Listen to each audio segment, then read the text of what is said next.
இதெல்லாம் பாத்தீங்கன்னா திருச்சி சிவான்னு ஒருத்தர் இருக்கார்.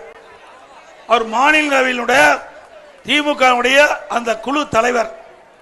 அவர் இன்னைக்கு ஒரு கருத்தை சொல்லியிருக்கிறார். 2 நாளைக்கு முந்தி திரு காமராஜர் பத்தி ஒரு அவதூறா ஒரு செய்தி வெளியிட்டிருக்கார். திரு காமராஜர் அவர்கள் வேறு கட்சியா இருந்தாலும் ஒட்டுமொத்த தமிழ் மக்களையும் அவர் ஒரு நேசிக்கின்ற தலைவர், தேசிய தலைவராக இருந்தவர்.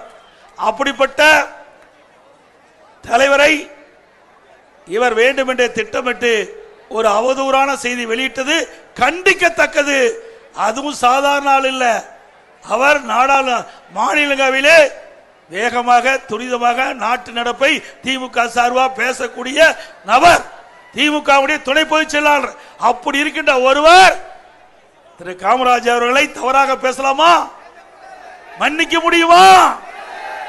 இதற்கெல்லாம் ஆணவ பேச்சு, அகங்கார பேச்சு, இதுக்கெல்லாம் 2026 தேர்தலில் நெத்தியடி நீங்கள் கொடுப்பீங்களா?